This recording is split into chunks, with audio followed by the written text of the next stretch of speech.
Hey y'all, it's Anna V, and you, my friend, are listening to the All American Wing Shooting Podcast. I am a hunter, conservationist, mom of 2 girls I have raised in the outdoors, and a proud owner of a truck full of dogs. My passion is guiding you to confidence, sharing in tradition, and celebrating the true meaning of success in the field. Here we go. Hey y'all, welcome back to another episode of All American Wing Shooting Podcast. Today we have my buddy, Mitch Petrie. He is the Vice President of Programming and Strategic Planning at the Outdoor Channel. And he's an amazing boat driver. Our boat captain in Minnesota. Feel like I'm an ambassador. Like I get to wear my Outdoor Channel hat.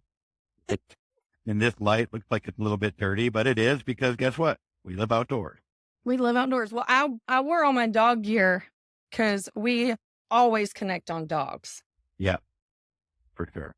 I brought my dog. She's sitting behind me, and she's moved on. But and then I hung my my first pheasant.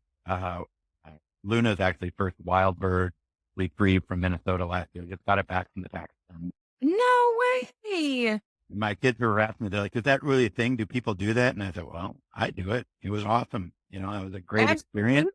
And yeah, so now I got a pheasant right here. Picture. Yeah, I see that. And a guitar. See, all the cool people have guitars and pheasants, and my camera doesn't duck use that Mercy chewed out all the curl feathers, that little punk. But it was the first one, so I kept it. Yeah. Well, that's Tater's guitar.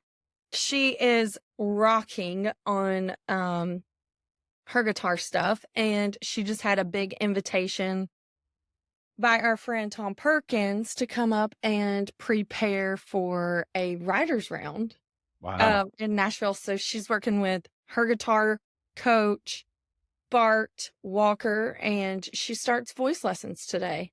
So super cool. Yeah. So Tater takes over my little spot when I'm not here. Awesome. Yeah. Okay. I haven't seen you in a while, and we haven't really been able to catch up, but I know season's around the corner, and I know you and Luna have a schedule. I can't wait to hear about it. Yeah. No, for sure. You want to hear about it? Yeah. I used to say that I'd be a better hunter if I didn't fish so much, but now that I have a bird dog, I pretty much don't hunt. Focused on that, and as you can understand, it's not about birds. I've gotten invitations this fall, and I always tell people, I just want to go and I'll work with my dog. I'll be a limited extender. You can shoot all my birds. I don't care. I just want to spend time in the field with the dog and give her those opportunities. So, that said, I have a couple of big hunts this year. I've got a Kansas archery whitetail and a Utah rifle hunt elk. So that will burn up a couple of weeks at a time, in the upland field really. But, I plan to do a lot of hunting right here around Minnesota and South Dakota, and a couple of weekends planned in South Dakota, and just be able to sneak out to Montana. That's really been on my bucket list, to get out to eastern Montana. And my son's in 3rd year at Montana State in Bozeman, so he's going to probably join me, and industry contacts as well in the Miles City area that we might go out and do a little hunting in Montana. But I'm actually going to Canada with the family here in a week, and I send Luna out to Dawkins down in Northfield, Minnesota for that week. So Luna and I work every day, and I need to, just to keep her energy level under control. She's a 3-year-old puppy, and still has a lot of drive and a lot of energy.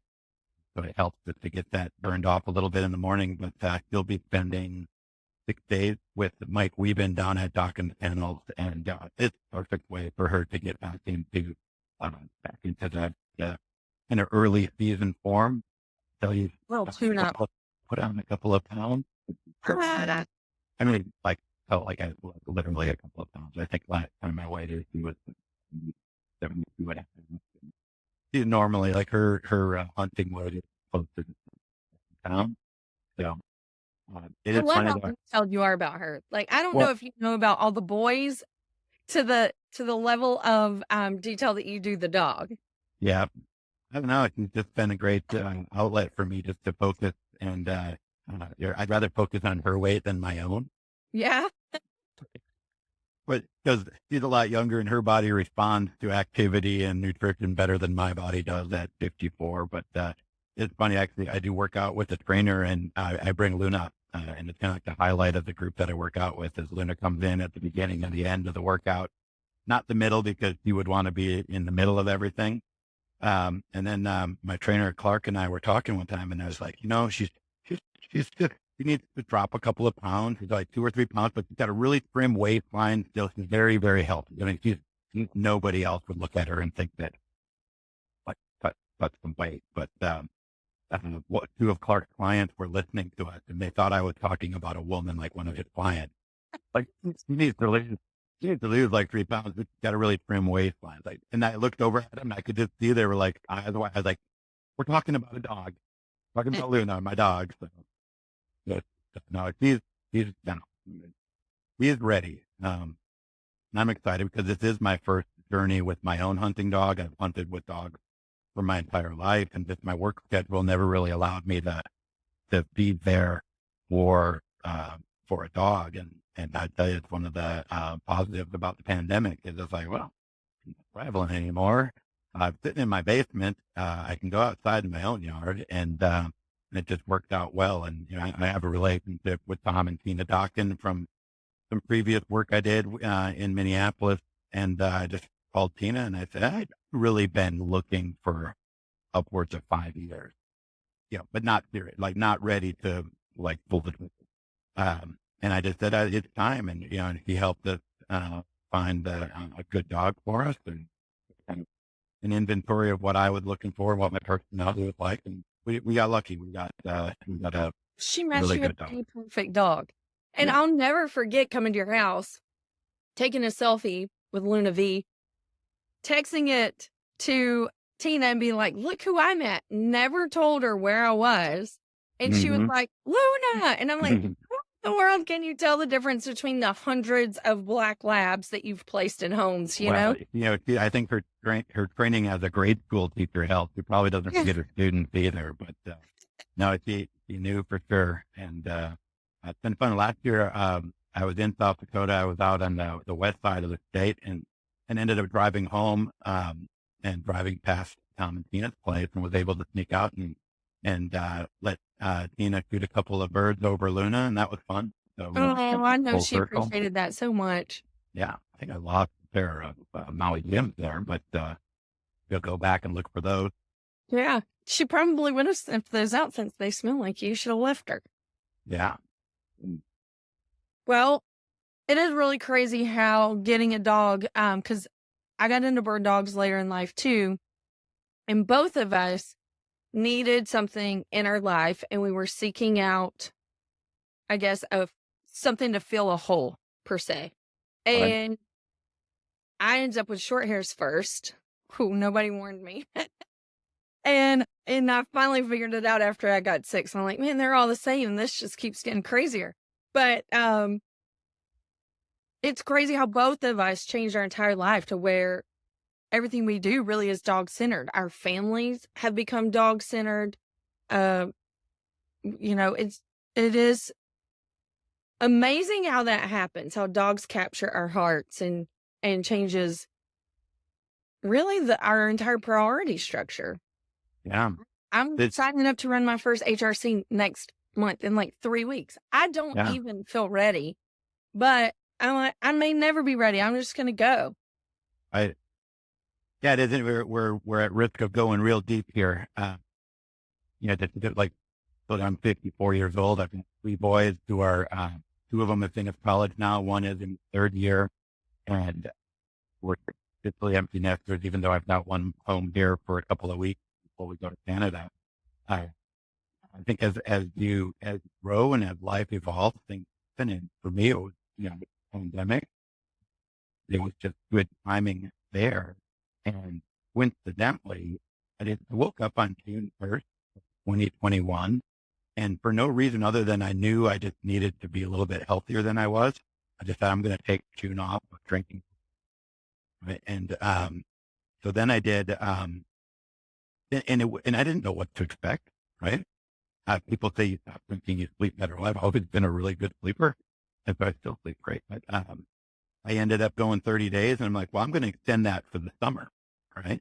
And then so I go through July, and that's easy. And I noticed in the money I saved, I was like, that was like, well, I put some of that drinking money into my dog, and so that's when we ended up committing to getting one, and we took delivery, I think, in August, at actually about this time in 2021, because it was during Game Fair in Minnesota, which is technically for us, and Right now.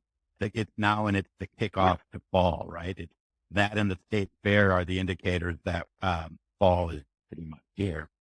So yeah, and then I ended up after the summer, I'm like, I'm going to go a full year, and like fully 4 years into it, I'm like, I'm not an anti-drinker, but it's like I'm done. I had a good run. And I do like saving a bunch of money. And so I put all of my money from my drinking into my dog and her training. And that really was, so I didn't like deliberately change my lifestyle around the dog, and to change my lifestyle. I committed to working out and drinking essentially. And the dog fit perfectly into that, because he's just been the daily motivator for me. He is there every morning at 6 o'clock in my bed, telling me it's time to have a little breakfast and go for a walk. And so it's been very fun. So yes, we're to the point now where yes, everything, our whole thought process now every day goes around the dog. Like if she's not with me, which she is almost always with me, got to make sure, well, someone's going to go and someone's got to be there to feed her, and someone's got to let her out or something. But I solve that issue by having her with me almost all of the time. Yeah, I'm the same way. I hate leaving home without my littles, especially now that she's Yeah. back, because she's been down at Multi Pond for a while getting ready for us to run HRC. And it was like when she came back, it was like getting a little puppy all over again. It was just so much excitement. I was like, man, I knew she was perfect before she left, and she already had manners, and we were already titling in the hunting tournament world, all the things. But the next level that Lee took her to, she just came home, and I'm like, God, I just love her even more. Yeah. It's been so fun. And then Hallie, of course, is older now and has more independence here at the house. And she has, I don't know if you've seen this on my Instagram, but she tries to do it every night. And since the sun's still up pretty late, it's working in her favor. But as fall gets here, and the sun starts going down a little earlier, it's not going to be able to work in the schedule. But she conned my dad into buying a massive duck camo float at JC's fall Ducks Unlimited banquet at UGA last year. So she's been waiting and waiting and waiting to put that in the pond, because we have ponds right out our back door.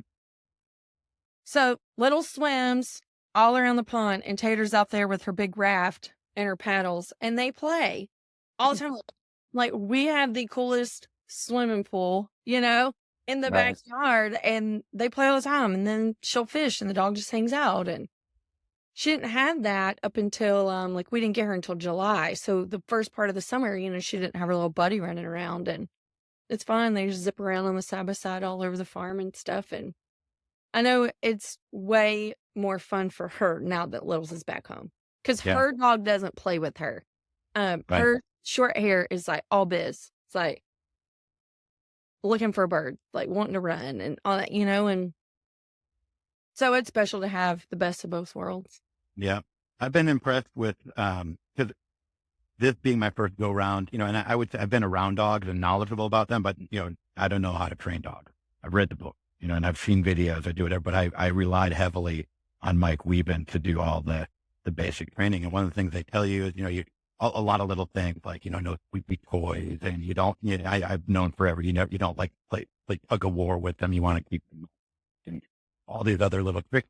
I was paranoid early on that I was going to do something that was going to kind of screw her up. Yeah. And she wants to play. Like he's very playful. But what's been really cool, and he is truly obsessed with the orange rubber ball, actually, any ball for that matter.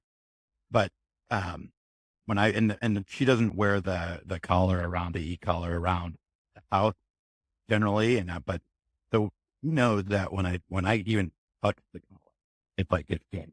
Yeah. And we have a platform. He's trained, place trained, and so It's like he better than me knows the difference between work and play, Mm-hmm. because he can play with the ball and throw it to you and he'll go and doesn't always come. And by the way, all your dog people listening to this are probably going, yeah, he's screwing that way, but no, but So funny though that you say that, because everybody with their first dog, especially if they send it to a pro, like, I don't want to mess up and I don't want to mess the dog up. I'm going to do something that's going to just screw up the whole system. And it's so funny to watch people like learn how to be a better dog handler. And yeah, we're starting to host events for ladies down at Mossy Pond to learn about dog handling. And one, it just builds confidence. Like, just the confidence that you gain learning how to do something, have somebody hold your hand through it, then you just have yeah, so much more fun, so much faster. right. Like our expectation early on was like, oh, if we have to, like this dog needs to be, in the heel position and he needs to be here all the time. It's like, well, the dog and he wants to explore and play and do whatever. And so we got through that with Mike, our trainer, and he was able to kind of find that balance. But now it's just fun because I can go out, we can throw a ball for her. She'll come. If we don't, we're sitting outside or working in the garage or something, and we're not focused on her playing ball. She'll grab a ball and she'll go to the top of our short driveway that has a hill on it. And by the way, she doesn't bark. She doesn't bark much. So It's who somebody knows that who that? there's Yeah, somebody to we learn. didn't find her voice until like the last 6 months or so, but not a big voice. So one of the reasons why I'm interested in breeding. Anyhow, she will play ball by herself. So she'll bring the ball to the top of the driveway. She'll set it down. Sometimes she'll hit it with her nose, and it will slowly roll off the edge into the backyard there, and then she'll run and grab it and do it all. She's obsessed. But then, like I said, if I put the collar on her, she knows the same to it. Like she's very disciplined. And like switch. She has a great switch. Because you have her on the boat all the time. I mean, that dog's been everywhere. Yeah, she loves the boat. And she loves to swim there too. It's like you have to go through and control her a little bit because she really wants to be in the water. And we don't have a camouflage mat. We have a little rubber mat that you've seen now. We got a different one that's a triangle that has nets in the middle. And she'll go and she'll swim. She can now pull herself up on that. We had a little boat ramp, essentially. It's a floaty thing that she could climb into and then climb up onto the back of our boat. Their boat's probably feet off the water, the swim deck is. So she can climb up the ladder, a regular ladder now by herself without any assistance. Luna should be the Minnesota model for tourism. Yeah. She's up for it. She loves it. She's definitely a boat dog. So I've been working on a new thing. Switching. Okay. I won't say I'm switching because I've always been a wing shooter. Mm-hmm. Well, not always, but right after I got bored shooting clays, I switched to wing shooting, but I never really perfected a system in wing shooting like I did with clay shooting in the beginning of my training. And I want to make sure, well, I really just enjoy the heck out of the details, but I also have been given these opportunities to start coaching other ladies. And I'm like, man, I want to teach them properly because of the tradition and the heritage. Somebody's, all these generations have invested into wing shooting. So I've been meeting with my coach and he's been kicking my tail. I mean, literally like, you're not quick enough. And, it's really fun. He just barks at me all the time. So last night I pulled out my side-by-side and I'm like, okay, I'm going to start doing my drills just like I preach to tater bugs. Like, we got to get stronger. We got to get quicker, all the things. And I pulled out my gun and I didn't even think about like Little's being back home and like it's about to be hunting season. She bounced off the walls. I mean, she was like so excited. And I was like, oh my God, I got to plan a pheasant trip. I cannot go this season, not take my dogs to chase pheasants because she's back. That was so exciting to see her get so excited where I was going to work and she's like, no, it's playtime. Right. Yeah. For her. Be careful. Yeah. Luna's the same because she sees ammo coming out or blaze orange and she's like, okay, she's ready anytime. She's always ready for that. So he doesn't know that the season's pretty close here. Okay. Well, I don't know if I can get up there or if we can meet in the middle. It'd be fun to make some plans because I would love to hunt with Miss Luna too. Yep. I'll keep you posted on how our HRC little trip goes. Tater's wanting to start running dogs, so I'm like, oh, we're going to have to start borrowing some dogs because it's not so fun to show up for just one, Yeah. especially with the two of us that have to start taking turns. But that's our next venture, that, and then just keep on getting more shooters out there and help building confidence so that they find their own place and they stick around. We talk about this a lot on this podcast, but women is the fastest growing demographic. They're also the first to leave. Yeah. And I honestly think if people experienced, or if women were able to have the dog and be confident enough into committing to the dog, that would help keep the commitment to keep them in the hunting industry. But Yeah. So get this, I got something that you'll love. A friend of mine, Michelle Morey, is president. It's a great one. She's president of the Women Anglers of Minnesota. yeah, And they have, it says here their 47th annual open water fishing tournament was in June. So they've been around a while, and they have hundreds of women in it. And it's just all women. It's really cool. The Michelle story is awesome because I think she's probably a lifelong angler, but she's a breast cancer survivor and really didn't get into fishing until late in life, like before fishing. And then when she did, she went all over the top, and now she's president of WAM. So, he was interested in, raising money for them, but wanted to explore, to get a lot of donations for fishing tips for that, wanted to explore hunting as an auction item. So last year I donated a trip to a game farm in southern Minnesota. But it was intended to be an introductory hunting experience for WAM, and it sold, and it did well in the auction, and probably because we focused on hunting with Luna, not hunting with me. yes. And so we donated that trip again. In fact, I've got to reach out and plan that one. So, because there is obviously amazing crossover between fishing and hunting, but it's exciting. I enjoy helping. The two women that came last year, both were familiar. Both had husbands who hunted, and both had hunted in the past, but were not experienced. You can talk about, game farm experience. It is what it is. I joined the club to get learn rent. I can't get out every day to do whatever, but I can go down there on short notice.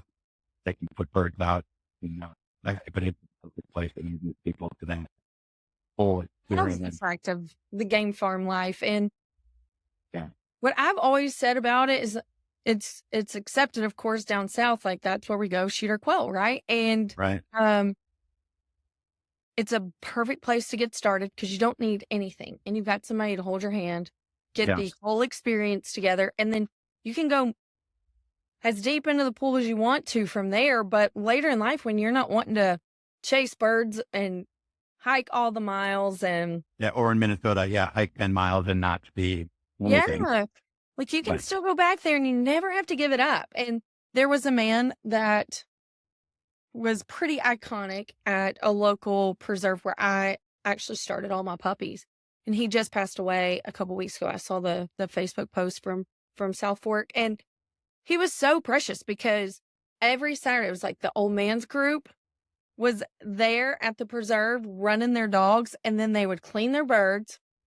They'd put out the Coleman stove on their tailgate, and they would cook quail. And then if you got done and you decided you wanted to join their little party, they'd cook your birds for you. And it was just so much fun to see how they extended the community there at the hunt Oh, I club. love it. Yeah. And so it was like, this is so special. So I see how no matter what type of hunting there is, because I know that there's a lot of judgment within the hunting community, there's a place for all of it. When you look at how it keeps the community together, how it brings new people in, how it gives people a place when they've kind of outgrown the hard hunt. I And think really in something to game celebrate. farm experience, it condenses it into like a half day Yeah. tonight. Because, when you and I, or when anyone talk about upland hunting, you're not talking all that much about the actual shooting of the bird itself. I mean, maybe you had a unique fluck or a double or something cool really happened, but when you talk and share that hunt with others, it's like, well, it was they make wild rice and blueberry elk and Crackslow is where I hunt. Like, so you go and and everything, you either hunt the morning before lunch or, or you have lunch and then go out on them. And so it's like, you have the whole camp experience. You have, they have throwers and they have a horse down there. You can go and I can get people out who aren't very comfortable with shotguns and give them a chance. Like, but you get to kind of condense a full on experience and just, in a short little package. And I think it's taken a lot of folks there who are like, I would definitely do that again. I've taken a couple of folks there who are like, they own dogs now and they're like, right. Exactly. And it's so nice to get people started there. For me, like just getting into duck hunting and then she just got trained for that. Mossy Pond offers, they built an entire flooded, swamp so that the dogs would actually be trained in what they would go hunting in like Arkansas in the flooded timber. So they have that at their training facility down south. And so I cannot wait to have ran my dog this fall in HRC, really get our skills underway, and then get to go down there and get in the water, right? A real life scenario with all the people, with all the birds, all the things, and understand what I'm doing before I get thrown into the deep end of the pool, which I don't hunt public land really. I mean, I'm not going to say I never would, but oh my gosh, I could not imagine getting your dog, not having any experience going public land in Arkansas with your dog, with all the people and everything. I'm like, oh my gosh, they talk about all the crazy things. Like I heard a story last year, Maggie Williams got shot at, and it was like, holy smokes, this is just insane. So yeah, I'm all about creating scenarios to build your skills so that you understand all the moving parts and you're as safe as you could possibly be. Like there's a reason to all these situations. Smart enough to know, like I've talked about going to Arkansas. I've never hunted there. I do want to do more waterfowl just the rest of the night. We did some youth with me last year to receive her first mallard, and it was perfection. Like it was so awesome, And what I've learned is like she has a little bit of an aversion to upland feathers, particularly when it's warm out. Because you come back and she'll have a mouthful of feathers, and I was like, yeah, that's not very pleasant for her. But it's the only time where she doesn't really want to, she doesn't want to finish the retrieve. Like I know she's capable of doing it because she'll get back to me. She'll be like, you got a bird and feathers are flying all over. But her first mallard retrieve, it was just perfection. It was like throwing a training dummy, right? He came back and the bird, all that, it's because of the wax on their feathers or whatever they have to repel water and all that. It's like that bird was pristine. She had it in her mouth. She did the perfect retrieve. I'm like, okay, we got to recreate that. And awesome. And so, yeah, I haven't been to Saskatchewan in a decade. I think I'd love to go and do some field hunting for mallards up there at some point. And, and like I said, I'm smart enough to know that if I go to Arkansas, I would absolutely love to bring my dog to have her in camp. Yeah. I wouldn't be pushing to have her in the field with us. Like I said, I haven't had that experience. I need to get out and do that and understand. And the last thing I want to do, in an environment like that is introduce a dog who's just not quite there, unless, someone says, hey, let's give your dog this experience and this will be part of the experience. We'll get her out there. We'll train her. We'll do that. Like I can keep her in place. I'm pretty sure she's never been on like a tree platform or anything like that, but she's plate trained. So I'm sure she would actually do it. I may into it a lot easier than we think, but of course for sure. We worry about it, and everything. But yeah, I feel pretty fortunate. They're still 5 hours away, but to get so much experience with your dog before you go out there, I think it's just 5 hours. My son goes to just finished at University of Iowa, which is 4 hours and 50 minutes from here. And I did the turn and burn the other day. I had to drive down, pick him up, and drive home. I would rather drive 5 hours to Arkansas and do something and come back. Yeah. Okay. Let's talk about your job, because your job is very interesting. For everybody else that, it's not our job. That's the best part of my job is technically this is part of my job. Right? I wish I could do this every day. I don't get to talk to people who are as passionate about the outdoors as I am, but my job is I work with all the independent producers on Outdoor Channel and Sportsman Channel. World Surfing Network. Me and I have a small team, Jake and Monty, who work with me. We're like the three amigos. Internally, they always refer to us as MMJ because like when they want an opinion of somebody in TV and the outdoors and talent and whatnot, they always say, well, let's ask MMJ. So I'm the first M in MMJ, I guess, or maybe I'm the second M. I don't know. Mitch, Monty, and Jake. But yeah, we have a good time. You know, we get to work with some pretty amazing people and who share the passion. We all actively participate in the outdoors and love it. The TV business, which has now evolved into the content business, which is good.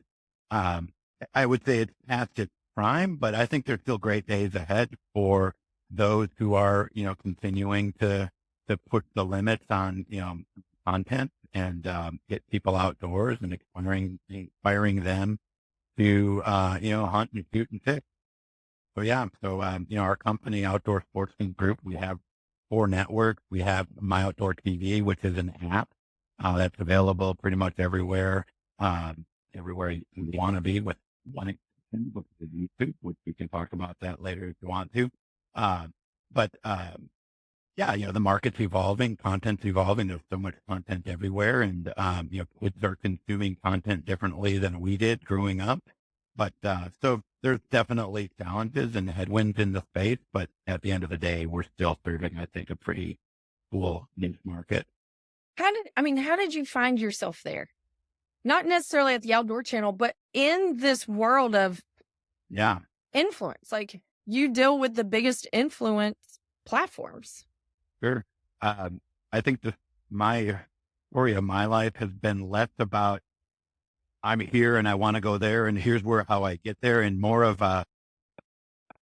just kind of sticking it out there. And, like I was working for a software company back in 2000. My wife and I had one child.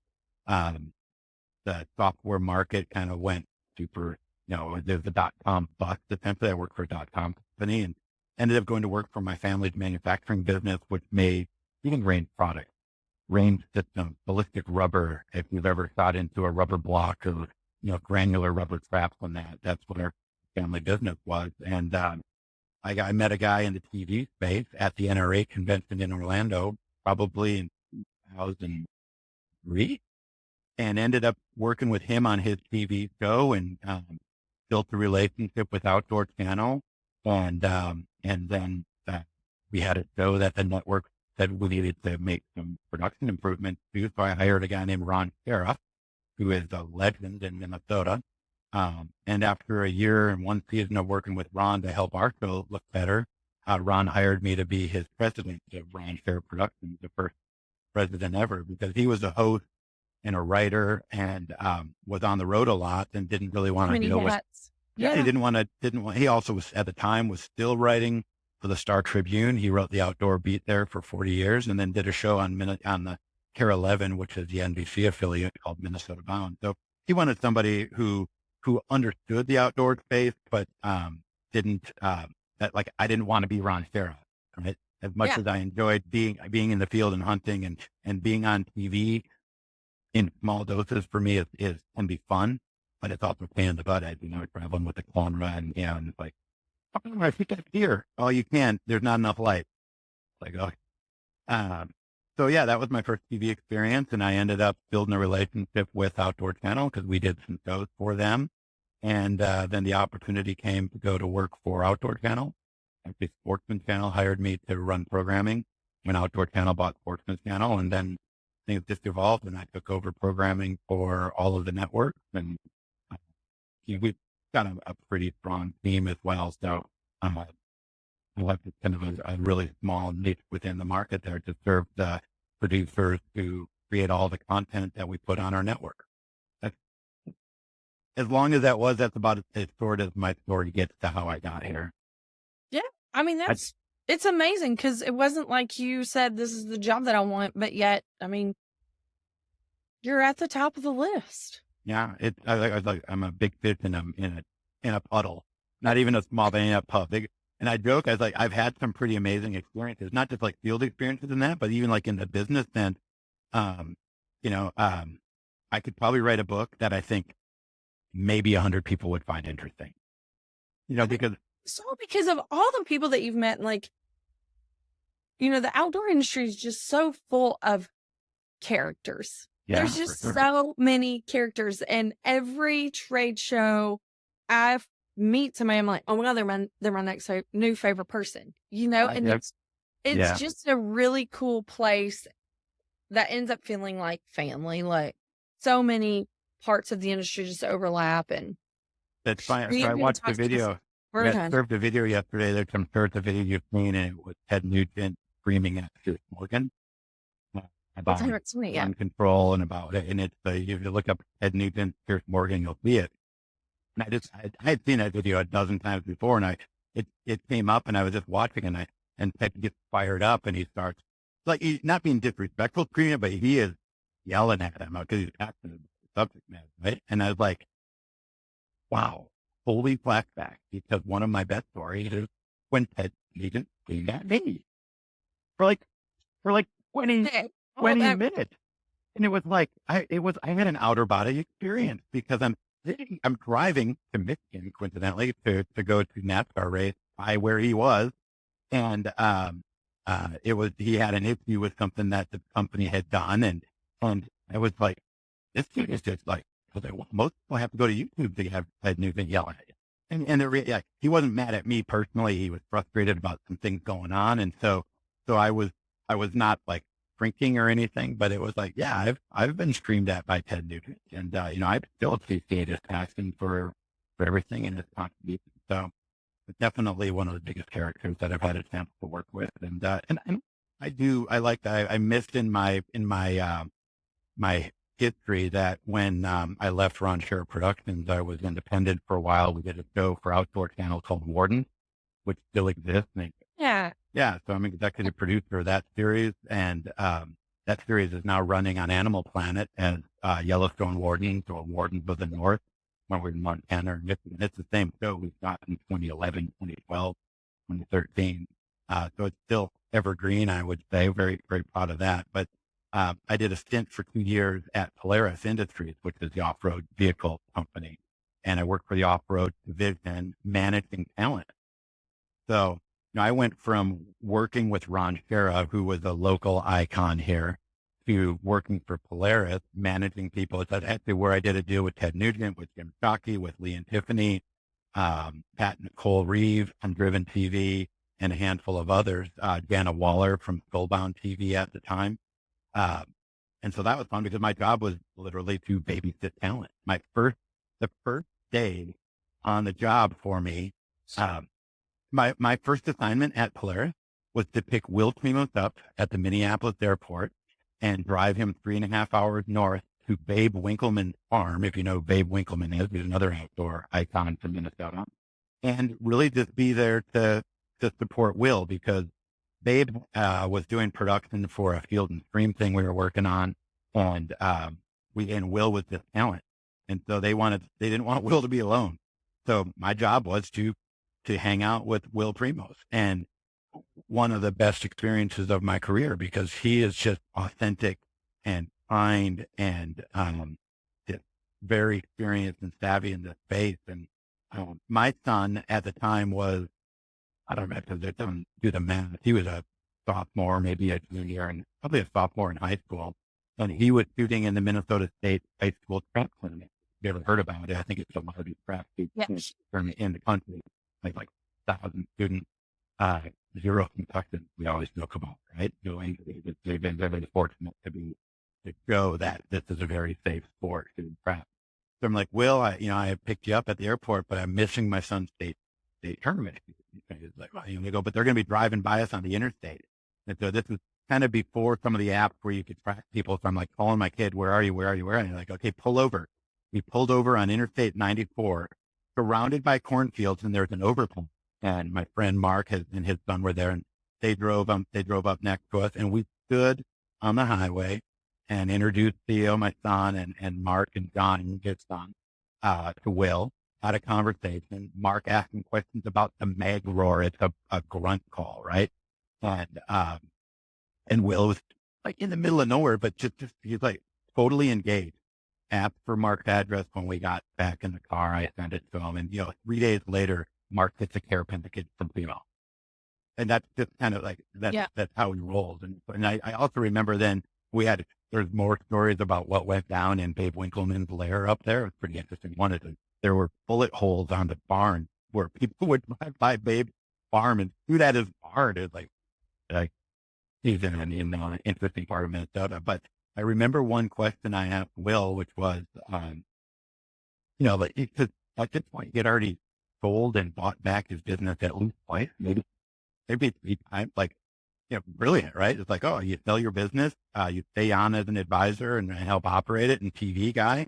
And then he ends up buying it back. And so he's done quite well. And I just asked him, like, what the biggest challenge of your business is, like, now, like, what keeps you up? And I expected him to say something like, well, like the accounting and ERP system or, planning. And it was like, he went in and then he took 2 hours to answer that question. It was like, for me, I love the outdoor space. I love participating in it, but I'm driven by the business side of it. And it's like, man, that was a one-on-one TED Talk. And the reality is, it was early before a lot of podcasts were happening. It would have been a fantastic podcast interview, right? Like, that was pretty cool. So Will Primo, and I think one of the outcomes of that was, I said, Will, when I'm ready to do my first elk hunt, I'm going to call you. And several years ago, I reached out to him. I said, Will, it's time. And he said, all right, you're going to get a call. And I got a call. And so at this point, I'm like, all right, I probably weighed 20 pounds more than I do now. And I'm like, oh, I hope they don't climb mountains or do whatever. But no, we went to New Mexico and did an archery elk hunt. And I had some encounters and close calls. And I in a complete brain fart swing and a miss, which they, of course, put on Primo's Truth About Hunting, which you can see on My Outdoor TV. Okay. But very humbling. But I have an iconic photo from that, which is me drawn back on my first bull ever, and Will Primo standing right behind me with the rangefinder binos. They had given me the yardage, and I never flung an arrow at that one because by the time I was able to draw it, it's dark. But very cool to be in New Mexico with Will, and look back fondly on that. That's the best thing about hunt camp is everybody just turns into people, like their passion. They just truly live their passion, and it's contagious. It was surreal for me because we were getting ready. So first of all, this place we go in New Mexico is very civilized. There is the elk come down from the hills and they feed in the bottoms, and then you don't go up. You wait until they get back up in the hills, and then we go up. Like, we didn't leave until like 9:30 in the morning. It's like, wow, I figured we'd be leaving at 3 o'clock in the morning and trying to get up and do whatever. Like, no, we wait till the elk get up there. So that morning we had some breakfast. We're standing around. We're all just shooting our bows, getting ready. And there's some cameras going at this point, but I'm looking around and I'm like, Roy Ruiz, who is the guy who taught me how to call turkeys via a Primo CD that I bought at Galleons, which no longer exists, right? But it's like, but here's Roy and Will on a CD, and that's how I learned how to use a mouth call. He's my camera guy. And Brad Ferris is there, and Jimmy Primos is there, and Will Primos is there. And Jimmy's like laying around on the ground, just sitting there chatting, drinking coffee, and we're all shooting bows. And I was like, this is surreal. This is like, could be like a movie in my space, but it's fun because, big fans of those guys, and to be in that camp, was a lot of fun. That's amazing. Yeah. It's just amazing. Well, thanks for bringing me back to some of those fun, because, sometimes the daily grind in this business isn't always fun because it is a bit of a grind. So, but it is good to think back on all those good times. And by the way, I should be more excited about the fall because it's going to be an amazing fall. So I just have a bunch of work to do before then, but I work well under deadline that way. I don't work very well without those deadlines. So now I leave for Canada for a fishing trip, and then my two boys. It's essentially a graduation gift for those guys. They're each going to shoot a bear up there, and north central Saskatchewan, way near the circle with the Lake Lodge. But then I'll come back and start working on my elk, and then start working on my deer, and then start working on my upland. So I guess it worked out perfect because upland season in Minnesota starts in October, and so yeah. To try to figure out how to take some days, I think. Or if you come out, that might be a work event. So we'll figure that out. I'll come. And I would love to go. We just scoot on over to go see Tina. I never get enough of her. Yeah, I think they're only take our dogs 3.5 hours away from here. And what's amazing is like the first time I ever hunted up by their place, South Dakota, this is my experience. I could be off. But I had done some like business type fun hunts with some friends and associates down Fort Chamberlain in the south. And, you go and there's wild birds, but the operations will often put out, game farm bird friendly. You get a good mix, but you get into this farm we hunted, like you would see 500 birds plus in one field. It's like Disneyland. So, I've never seen anything like that. No, and it's awesome. The hard part about having a dog like Luna there is, there's scent absolutely ever. Like you get out of the truck and she's like bonkers. So then my wife, Kristen, and I, this was a really cool part of the rite of passage of being a dog owner is I was like, let's go. My wife is not a big upland hunter, she's not a big hunter. She supports our addiction, but she's just not that engaged in it. But she came with me, and we stayed up by Tom and Tina's place, and they were busy. They had things going on. I think we did a dinner. Yeah, we did dinner with them one night, but we didn't hunt there at their place, and we didn't really even tap into them because there's so much public ground just in north central South Dakota. But it's a different experience. I think we shot, I only shot 4 roosters in like 3 days. We walked, I think we walked 3.5 miles per bird that we got. But it was pristine. It was beautiful. We had great weather. It was like 50 degrees, bluebird skies, and just walking through. And on this public ground we hunted the same area twice because we didn't really cover the whole thing. And one day we saw another group, and they were pretty much just following where we had already been. It's like, no pressure, and just had a great experience. Stayed in a crappie hotel, ate bar food, and it was like, I don't have to. This is the whole experience. Yeah, it is so fun.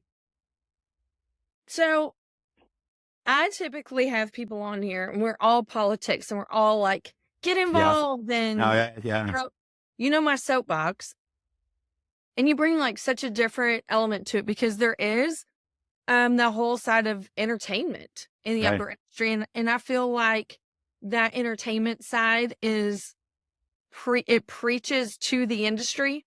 It doesn't necessarily help us bring in new people because at times that level that makes it to you seems unattainable to the rookies coming in. Right. Yeah. And it's like, oh my gosh, like they just got it made. You get all the great spots. It's all fake. Like whatever the stories are that you hear, which we hear all the time. Nobody really ever talks about like this. Like at the end of the day, like, we're setting up decoys at 4 a.m. and we've traveled ourselves, with our own gear. It's not like we have this crew that comes in and does it for us and we just show up, I'll go 7 days and not even wash my hair, I'm like, I ain't even got time to take 30 minutes to dry this wig. So it's like, yeah, I had an appearance a couple weeks ago on a podcast with Matt Ranella, Stephen Ranella's brother, and he has a podcast called Hunt Quietly. And he is, let's just say a not a fan of outdoor. And one of his biggest reasons is he thinks it's all fake. He's participated enough with his brother and he's been around it to see that it's all fake. And arguably I didn't probably do it. I wasn't as aggressive as I probably should have been in terms of trying to correct that. And he made some pretty broad and bold statements about how fake it actually is. Never know not to be a truth teller. That's the way I like to say it. So here's the deal. If you're an artist, like an outdoor programming, an outdoor host or that, you have 22 minutes to check all those boxes. You got to tell a story. You got to, show some product. You got to, that's the nature of the business. I didn't create it. I've tried to make it better. But I would say that it's not necessarily fake, but it's also not super compelling to show some of those things that we do. I think you can talk about it, and I think you can there's places for that type of content. But when you're engaged, like here, I'm looking at my TV and Outdoor Channel is on. It's like, you've got 22 minutes and you want to share that experience. You're not necessarily sharing the drive, the planting of the food plots, the hours of looking at trail camera photos, setting up trail camera photos, scratching all your mosquito bites, which I have these, my chiropractor yesterday. What happened to your legs? I was like, yeah, I got some mosquito bites here in Minnesota. But it's, I would say it's just not fake, but the reality is you're there. So you're watching outdoor TV to be, inspired and entertained. And some of that stuff, while it's a big part of the hunt that we talk about in environments like this, so Matt was, his whole issue is success, and we need to be fighting for access. And his position is that TV talent and the networks aren't doing enough to fight for access for general people and setting unrealistic expectations. And we're going out and shooting 4 or 5 deer a year, where the reality. So anyhow, Don't forget, I'm South. I am like pro private land hunting. Like that's what down here, and so it's all about where you're from, way you've been raised. And I was in that upland world where they're all about public land, public land, public land. I'm like, don't be hating on these private land hunters. They're the ones writing the big fat checks. So y'all got public land, and I would get about it because these are my people down here, All right, we're going to get you on their podcast, because I'll tell you, we touched on that. I'm very close to Pheasants Forever, right? Yes, I live in Minnesota. It's where Pheasants Forever, Quail Forever was founded. Bob St. Pierre is a good guy who runs the marketing there. He and I actually spoke before I went on that podcast, because I was looking for some more insight on some of the issues that, because Matt Ranella is opposed to public funding of hunter recruitment. And I was like, well, because, in his experience in Michigan and Montana and others, that there's not enough public land. And so we're creating false expectations, and we're not doing enough to secure the land that we need. And we already have enough hunters. You just said, hold up. He said we have enough hunters. No, you go to his website, Hunt Quietly, and I'll tell you, it's all about, there are enough hunters to continue doing the funding of the Pittman Robertson Act and but he's like, numbers decline. Yeah, I didn't say I agreed with it. I just thought it was very interesting. So, the whole day, Mitch. So then he starts ripping on the NWTF, right? Because he says, if you go to their website and you look at their calendar of events, and I don't remember the exact numbers, but he's like, for every one event around land access, you have 30 that are for the youth program or recruitment engagement. And I was like, well, yeah, because that's a big part of what they do. And I don't understand raw back turkey numbers. Right. No, exactly. But but what we touched on that I wanted to touch on with you was, I said, the NWTF is founded in South Carolina, and hunting, and he was ripping on Michael Waddell, a host on Outdoor Channel, for not making any real contribution to conservation. I was like, come on. I said, first of all, there is and you touched on it. I said, my perception is that the issues facing hunters in the South are very different, because I know that from experience in Alabama, like, there's very little public ground, probably very little. And I know hunting clubs are part of that culture. I said, so I think part of the push for NWTF being a Southern based area has been about, conservation of the species and promotion of the species, less than it has been about land access, because that culturally that's not what they're doing. Whereas Pheasants Forever was founded on promoting, creating habitat for pheasants, but not so guys like me can kill more pheasants. It's because preserving that habitat preserved that heritage, but it also improved water. It improved Hmm. pollinator, habitat. Oh, It, that's provides definitely. habitat for Yeah. everything. And it's just like in Minnesota, I was reminded by Bob St. Pierre, we are very blessed. We're one of 2 states that actually has a constitutional amendment off one 25 years ago to fund conservation and land access. And so that's why when you come to Minnesota and South Dakota, there is fantastic public land.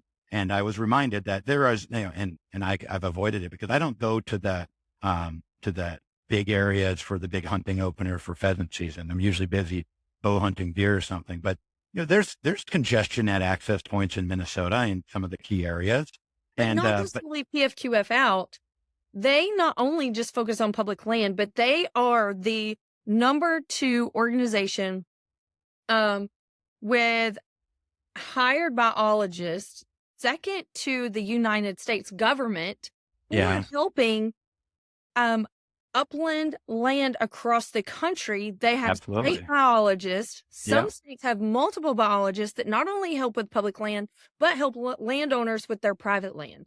yeah, I don't want it to come across like we're right. putting PF and QF over there with a Ranella. Like, we're not doing that.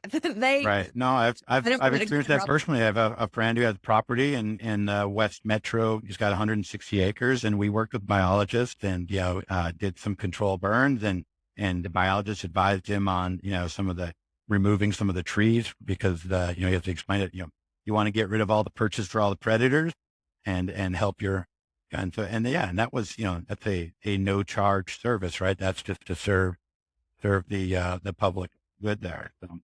So I'm going to plug this, and I literally am going to go buy 10 of these hats. Don Jr. with his magazine, what's it called? Field ethos. Field Ethos hats say private land hunter. I'm Yeah. going to go buy a slew of those, and I'm just going to be passing them out like hotcakes. Thank you, Don Jr., for that. You should Because listen to the interview we did with Matt Ranella, and I think and it's funny you bring up Don Jr. It's like we did not agree, and we didn't resolve any major issues. We do have and we do have some common ground, but one thing I felt out of that is like it was also a adult conversation of two people who are good people who have a difference of opinion, and it's okay. We you and joked Matt, at or yeah, did, me and Matt. But okay. Don Jr. the same, because Don's a little more polarizing. That's what reminded me of that. But at the end of the interview with Matt, it just got kind of lighthearted and fun. And by the way, I mentioned I have contacts in Miles City area that want to go pheasant hunting. He's one of them. And I said, that's great, Matt. I'll come out. I'll bring Luna, and we'll document all of it on my Instagram. Oh, he will not handle it. He loved it. He loved it. It was all in good spirit. So, and this is the whole thing. I forgot where I was. I got put in this situation, and there was a bunch of women there that were very uneducated. Happens a lot to me. Somehow I get put in those circles. It was a birthday party. I kid you not. There was 300 kids there with blow up swim slides and all these things. And we were talking about somehow elephant hunting got brought up. People are oblivious to conservation and we'll call it trophy hunting, which I really hate that Sure. term, in Africa, and how that supports their entire economy, and how we'll just say how they're judged. The wealthy hunters that go over there are not getting recognized for how they are feeding communities, because it's not like they can pack that meat up and bring it home. They're actually getting Right. every single part of every animal. And so that story has not been told enough. So we were talking about that, and I just looked at this one lady and I'm like, can you please tell me, who would be the biggest conservationist besides a hunter? I mean, we not only pay to go hunting, but we pay to make sure there's something to hunt. So who trumps us? Right. And like, So, it yeah. dumbfounds people. And I was in Idaho just a couple of weeks ago, flown down the river, and Boise. There were ducks everywhere, all the little baby ducks. And I was like, oh my gosh, it was just the coolest thing, because they would float right by your tube. And some lady who's a non-hunter, I don't know her, but she was part of the group, looked at me and she was like, I guess you just want to eat that. And I'm like, No, and I just like gave the same spiel, and it's Not like, yet.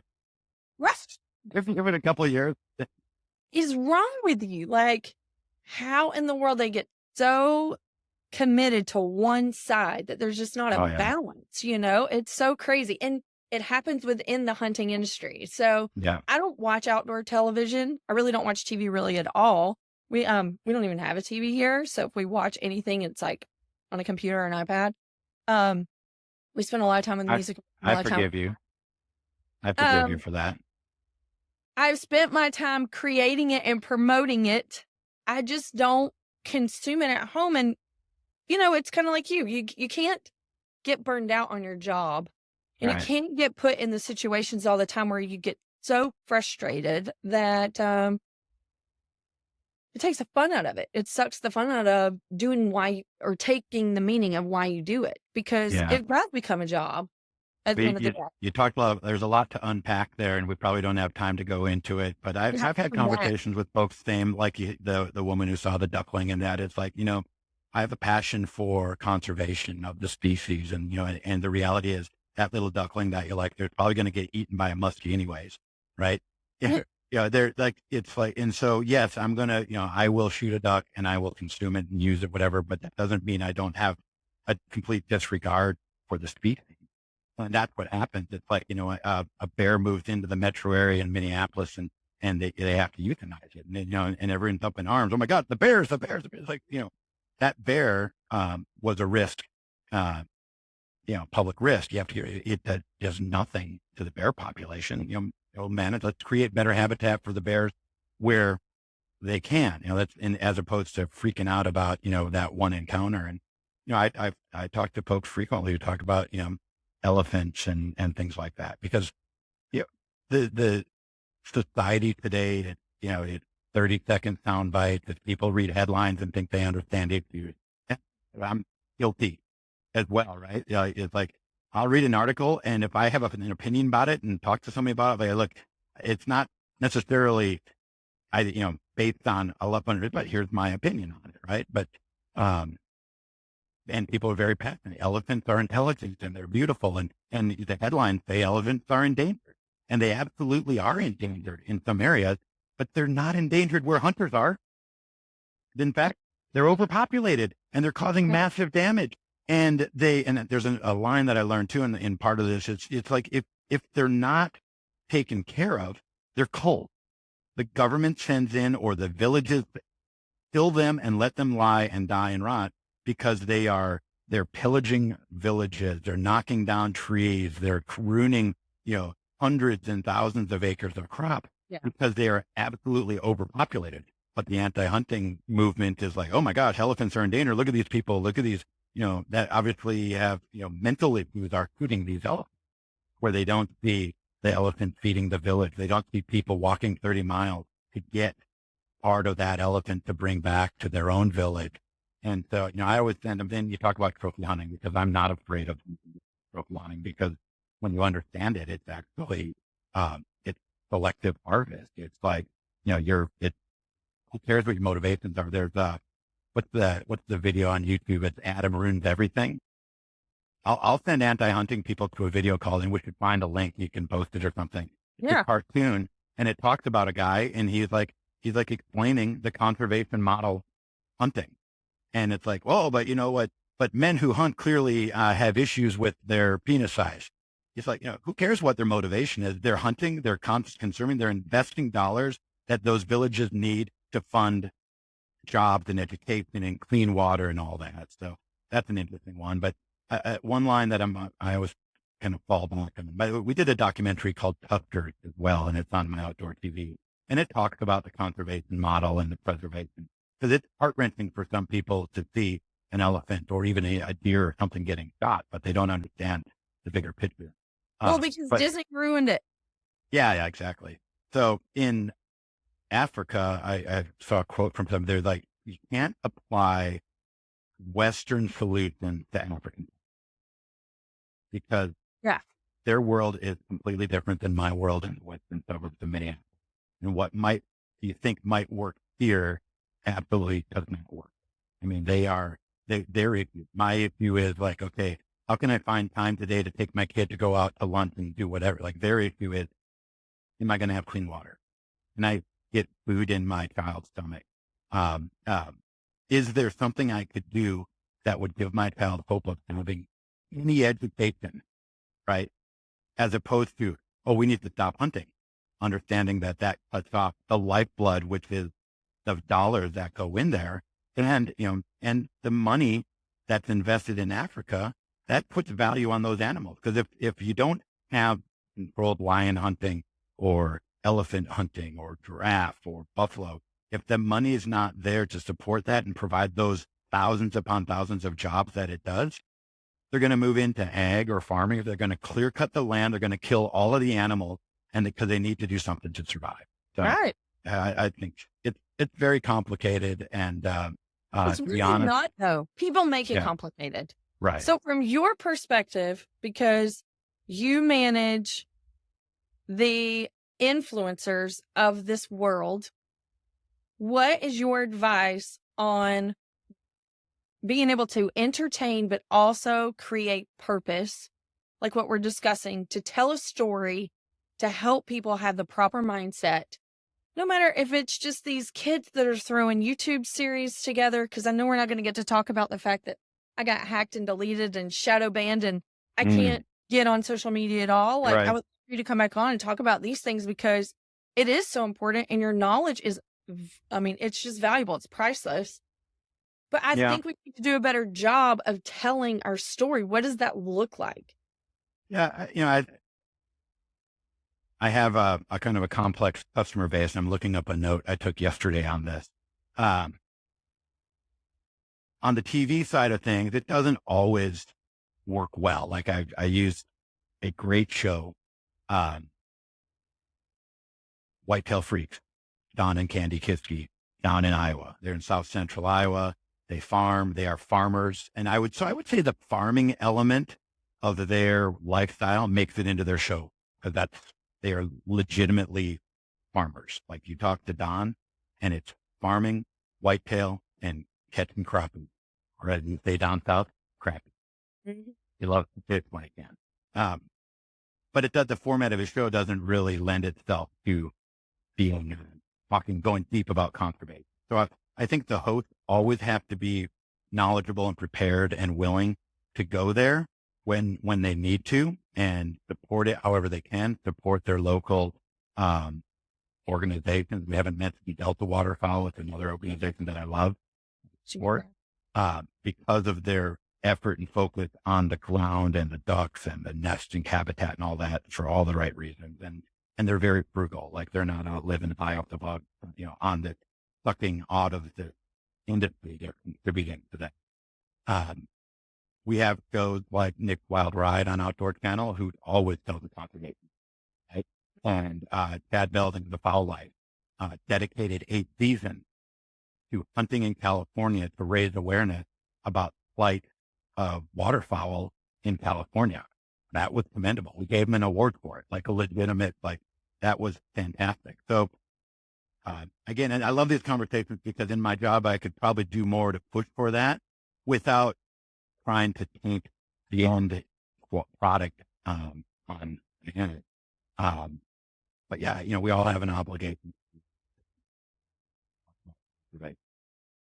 Well, I just think that part of the story, with me being part of SCI as much as I am, I'm constantly hearing the daily fight of what they do for us, so that we get to just go bare our heads, and then having these conversations where people are literally clueless because they have zero knowledge or education, or like it just doesn't come across their phone. Right. Yeah. And so, Britt Longoria and I had this conversation. It's like, she's way more politically correct than I am.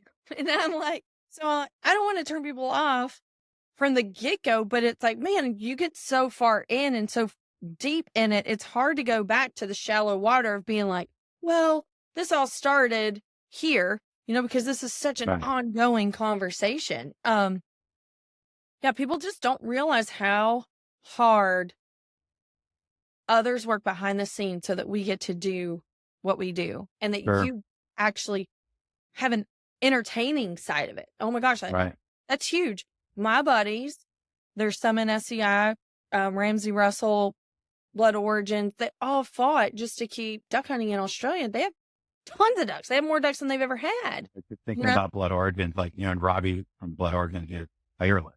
And I have a deep respect for him because it's not too easy to engage in the fight all day, every day. And it's like we're all human as well at some point.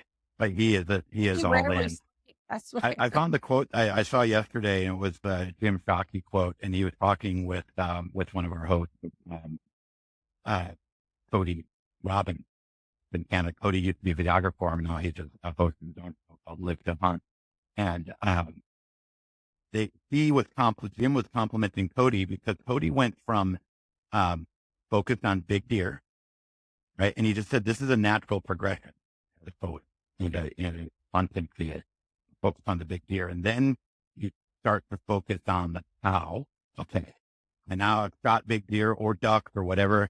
Focus on the cow, and I think the ultimate level of maturity that a lot of our people are at now is the why, and that's the story, and that's where people can go. And it's like, why?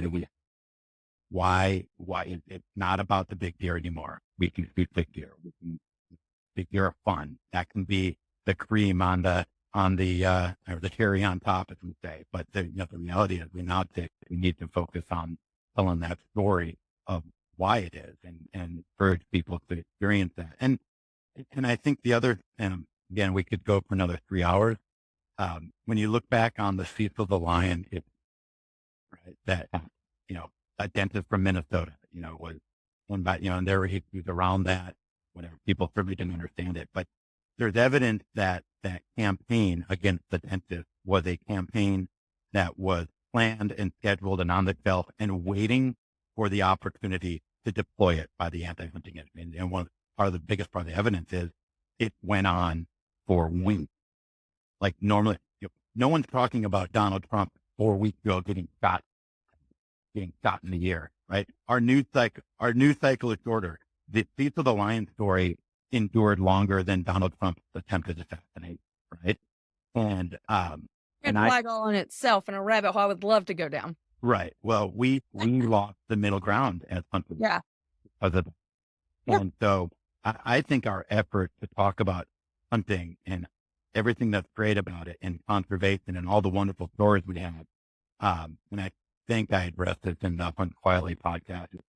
We don't necessarily need to convert everybody into being the next Anna V or Mitch P or whatever, right? We need to win back that middle ground so people understand that hunting is important, it's good, and for the people who want to do it, it's not my cup of tea, but you know what? I'm not going to be passionately opposed to it. And that's where we lost that. I don't think we've gained it back. We've made some headway in that, but I think people still have that horned lion hunt. That was the worst of the worst. And about some of the most disgusting elements of the anti-hunting movement ever. And by the way, I've seen some interesting things in my chair. I've seen the coordinated efforts of PETA.